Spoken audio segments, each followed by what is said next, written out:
jërë ngeen jëf yéen ñi safoo site internet bi di Buzz Actu 221 nuyu nañ leen bu baax jaajëfal leen ci kóolu tege sopp bi ak topp bi nga xamante ne rek yi nag ñu koy topp bu leen fàttee abonné di bës cloche de notification yi ngir mën a am yeneen i info jërë ngeen jëf ci ànd bi ak topp bi nga xamante ne rek yéen ñu koy topp saa su ne ci site internet bi di Buzz Actu 221 li gën a fës ci bopp xabaar yi nag dañu koy do rek parti politique bi di Front pour la défense de la démocratie et de la république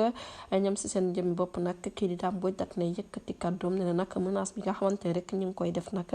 nekkul menace moom nag di Dame Mbodj daal dina yëkkati kàddu daal di xam ne que ne nag li ñu dippee Front pour la défense de la démocratie et de la république amul benn yoon doole moom directeur général bu société de gestion des infrastructures publiques dans les pôles urbaines de Diamniadio et du Lac Rose ñu dippee ko CGP.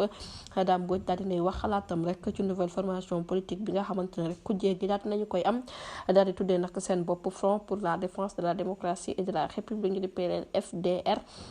nee na nag boobule coalition nga xamante ne rek kii di Khalifa Sall moom moo ko daal di jiite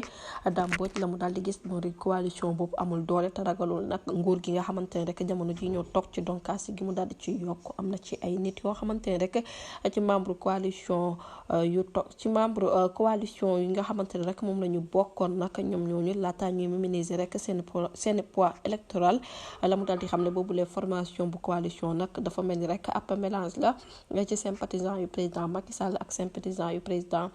Abdoulaye Wade ak ay nit yoo xamante ne rek ci PDS dañu bokkoon te amuñu nag benn représentation nationale ñoom ñooñu nag dafa daal di gis ne rek kenn ci ñoom sax mënta dajale mbooloo boo xamante ne rek seen lim toll na ci fukk kon nag tiitaluñ rek benn yoon gouvernement bi di kaddu yi nga xamante ne kii di Dame Mbodj daal dina koy yëkkati jërë ngeen jëf ci ànd bi bu leen fàttee abonné bés cloche de notification yi ngir dara bañ leen raw